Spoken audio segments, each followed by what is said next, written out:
तो आज हम बात करने वाले हैं डिस्प्लेसमेंट रिएक्शन की। इससे पहले हमने दो टाइप के रिएक्शन पढ़ लिए थे। पहला था कॉम्बिनेशन रिएक्शन और दूसरा था डिकम्पोजिशन रिएक्शन। अब तीसरा हमारा डिस्प्लेसमेंट रिएक्शन। तो बेसिकली जो डिस्प्लेसमेंट रिएक्शन होता है वो एक ऐसा रिएक्शन होगा जिसमें मोर रिएक्टिव एलिमेंट डिस्प्लेस करेगा लेस रिएक्टिव एलिमेंट को उसके कंपाउंड से। जैसे सपोज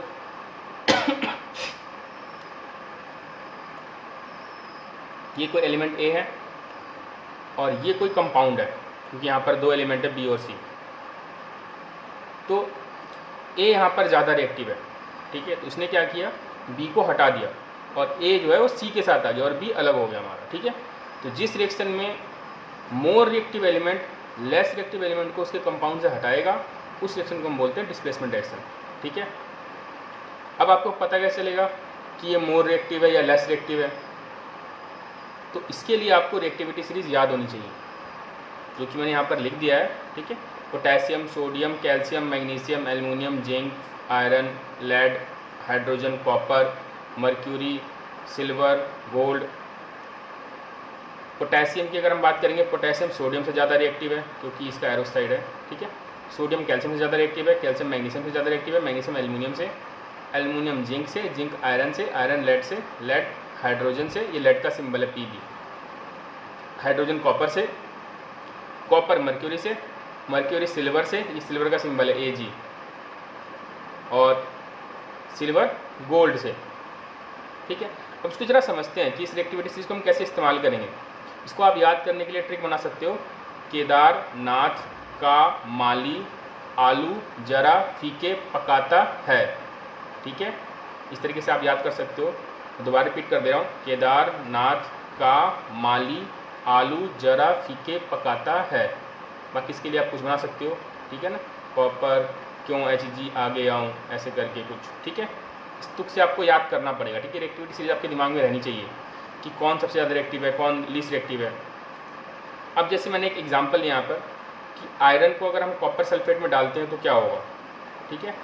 तो हम पहले देखेंगे कि आयरन कॉपर से ज़्यादा रिएक्टिव है कि नहीं है। तो हमने देखा इस रिएक्टिविटी सीरीज में आयरन पहले है, कॉपर बाद में है, इसका मतलब ये ज़्यादा रिएक्टिव है। तो ये क्या करेगा, आयरन कॉपर सल्फेट में से कॉपर को हटा देगा, यानी आयरन सल्फेट और कॉपर हमारा अलग हो जाएगा, ठीक है। अब इसी का उल्टा करके देखते हैं। उल्टा मतलब कि अगर मैं कॉपर को आयरन सल्फेट में डालता हूँ तो कॉपर आयरन को नहीं हटा पाएगा। क्यों? क्योंकि कॉपर जो है वो लेस रिएक्टिव है आयरन से, ठीक है। तो जो मोर रिएक्टिव होगा, जो पावरफुल होगा, तभी तो वीक पर्सन को उठा पाएगा, हटा पाएगा उसकी जगह से, ठीक है। तो यहाँ पर कॉपर ऑलरेडी वीक है तो वो आयरन को नहीं हटा पाएगा, तो इसमें इसलिए कोई रिएक्शन नहीं होगा। इसलिए जब भी हम आयरन सल्फेट को स्टोर करते हैं तो कॉपर के यूटेंसिल्स में स्टोर करेंगे, कॉपर के बर्तन में स्टोर करेंगे। क्यों? क्योंकि वो रिएक्ट नहीं करेगा उसके साथ, ठीक है। कॉपर सल्फेट को कभी भी आप आयरन में डाल सकते हो, क्योंकि आप कॉपर सल्फेट को अगर आयरन में डालोगे तो रिएक्ट कर जाएगा, ठीक है। फिर सेम एल्युमिनियम के लिए और हाइड्रोजन क्लोराइड के लिए, ठीक है। तो एल्युमिनियम का मैं देखता हूँ, अगर एल्युमिनियम यहाँ पर है, आप देख रहे हो, और आपका जो क्लोरीन है वो कहाँ है, ये रहा क्लोरीन, सॉरी क्लोरीन कर रहा हूँ, एल्युमिनियम ये रहा हमारा, और हाइड्रोजन के लिए अगर हम देखेंगे तो ये रहा हमारा हाइड्रोजन, ठीक है। तो एल्युमिनियम जो है वो हाइड्रोजन से ज़्यादा रिएक्टिव है तो क्या करेगा, हाइड्रोजन को रिप्लेस कर देगा, ठीक है। तो एल्युमिनियम क्लोराइड प्लस हाइड्रोजन बन गया हमारा। अब बात करते हैं हाइड्रोजन को, जब हम एल्युमिनियम क्लोराइड के अंदर डालते हैं तो रिएक्शन होगा, नहीं होगा। क्यों? क्योंकि हाइड्रोजन जो है वो एल्युमिनियम से लीस्ट रिएक्टिव है, ठीक है। तो हाइड्रोजन के साथ वो हाइड्रोजन जो होगा वो एल्युमिनियम को रिप्लेस नहीं कर पाएगा, इसलिए कोई रिएक्शन नहीं होगी, ठीक है। तो ये हो गया हमारा डिस्प्लेसमेंट रिएक्शन।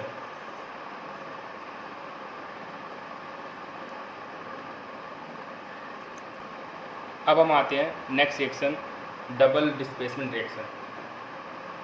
इस रिएक्शन में क्या होता है, बेसिकली इसके डेफिनेशन पहले देख लेते हैं। The reaction in which exchange of ions between the reactants occurred is known as double displacement reaction, ठीक है। यहाँ पर आएगा is known as double displacement reaction. मैं दोबारा बोल रहा हूँ, जिस रिएक्शन के अंदर आयंस का एक्सचेंज होगा रिएक्टेंट के बीच में। जैसे एग्जांपल अगर हम बात करते हैं, AB है और CD है, A के साथ B था और C के साथ D था, तो हमने देखा A किसके साथ चला गया है, C के साथ, और बी किसके साथ चला गया है, डी के साथ, ठीक है। तो ये एक हमारा डबल डिस्प्लेसमेंट रिएक्शन का एक जस्ट एग्जाम्पल है कॉमन फॉर्म में। अब जस्ट को रियल लाइफ में देखते हैं कि क्या होगा, ठीक है। आप इसको ध्यान से समझना कि कौन किस कंपाउंड किसके साथ जाएगा। सोडियम सल्फेट है आपके पास और बेरियम क्लोराइड है, ठीक है। जो डिस्प्लेसमेंट रिएक्शन था वो हमेशा एक एलिमेंट, क्योंकि जब हमने रिएक्शन लिखा था आयरन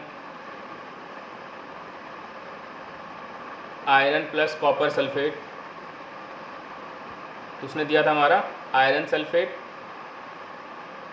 प्लस कॉपर। तो इस रिएक्शन के अंदर आपको समझने वाली बात क्या है कि रिएक्शन जो होगा ना हमेशा एक एलिमेंट, ये एलिमेंट है और एक कंपाउंड है, एलिमेंट और कंपाउंड के बीच में होगा, ठीक है। और हमें पता है कि आयरन की जो वैलेंसी है वो प्लस में होती है और कॉपर की वैलेंसी भी प्लस में होती है, सल्फेट की वैलेंसी माइनस में होती है, ठीक है। तो जब भी कोई भी कंपाउंड बनेगा तो एक प्लस वाला होना चाहिए और एक माइनस वाला होना चाहिए। तो आयरन जो है वो सल्फेट के साथ ही जाएगा, कॉपर के साथ नहीं जाएगा। कहीं आप ऐसे लिख दो उसको कि FeCu प्लस सल्फेट, तो ये गलत हो जाएगा, ठीक है। तो जब भी कौन सा कंपाउंड हटेगा आपको ध्यान देना है कि अगर ये मेटल है, मतलब अगर ये प्लस वाला वैलेंसी वाला है तो प्लस वाले को ही हटाएगा वो, तभी उसकी जगह लेगा, ठीक है ना। क्लियर। तो यहाँ पर आपका बन गया FeSO4 प्लस कॉपर। सेम यहाँ पर भी यही, हमें पता है कि इसके अंदर दो आयन्स हैं, ठीक है ना। एक आयन हमारा सोडियम प्लस, देखो जो उसकी वैलेंसी होती है ना जिस भी एटम की, जब वो आयंस के फॉर्म में एग्जिस्ट करता है तो उतना ही उसके ऊपर चार्ज होता है, ठीक है ना। सोडियम की वैलेंसी +1 है तो इसलिए इसके ऊपर मैंने +1 चार्ज लगाया।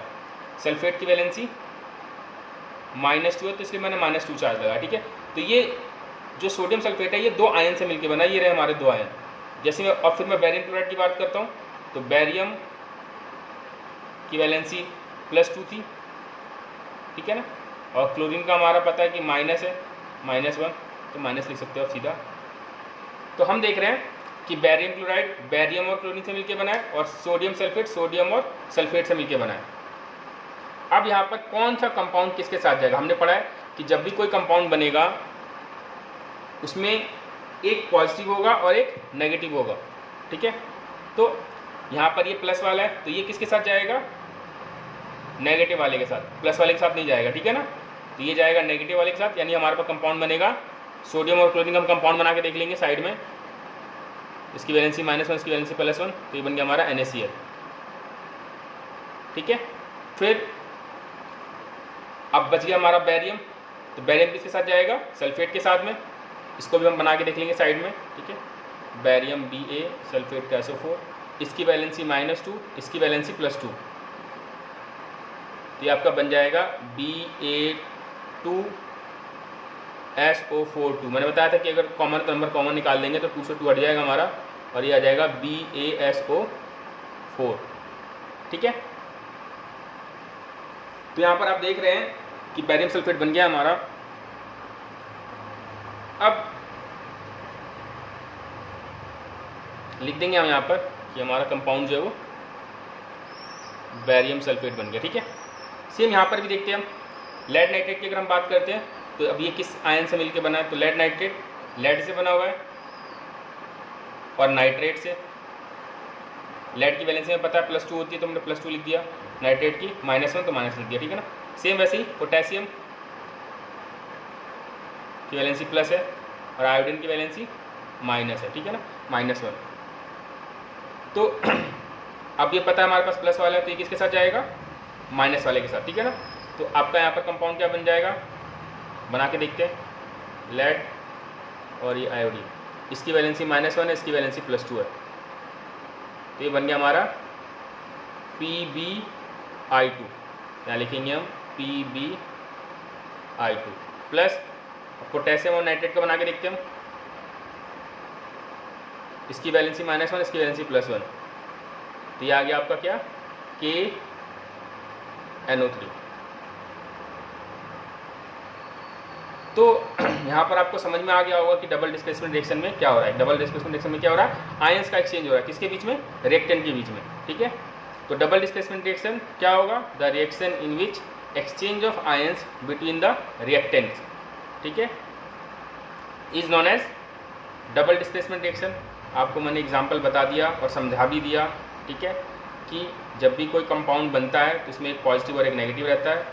और जब वो कंपाउंड देखा हमने कि यहाँ पर ये रिएक्टेंट है, यहाँ पर ये भी रिएक्टेंट है, 2 रिएक्टेंट है हमारे पास, ठीक है ना। लेड नाइट्रेट है तो लेड नाइट्रेट में लेड की वैलेंसी प्लस में थी, नाइट्रेट की माइनस में थी, प्लस माइनस। अब ये लेड किसके साथ जाएगा, प्लस वाले साथ तो जाएगा नहीं, माइनस वाले साथ, इसलिए हमारा लेड आयोडाइड, नाइट्रेट जो होगा वो पोटेशियम के साथ, ठीक है ना। तो ये हो गया हमारा डबल डिस्प्लेसमेंट रिएक्शन।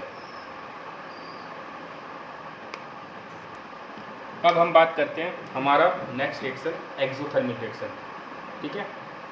तो एक्सोथर्मिक रिएक्शन एक ऐसा रिएक्शन होगा जिस रिएक्शन के अंदर हीट निकल रहा होगा प्रोडक्ट के साथ में, ठीक है। तो the reaction in which heat is release along with the formation of product. जैसे आप देख रहे होगे यहाँ पर कि ये हमारा रिएक्टेंट है और ये हमारा प्रोडक्ट है, ठीक है। तो रिएक्टेंट जब कंबाइन हुआ, प्रोडक्ट बना, प्रोडक्ट के साथ में वो हीट निकला, ठीक है। तो जब भी प्रोडक्ट के साथ में हीट होगा उस रिएक्शन को हम क्या बोलेंगे, एक्सोथर्मिक रिएक्शन, ठीक है। इसको हम ऐसे भी लिख सकते हैं, ध्यान रखना जरा, A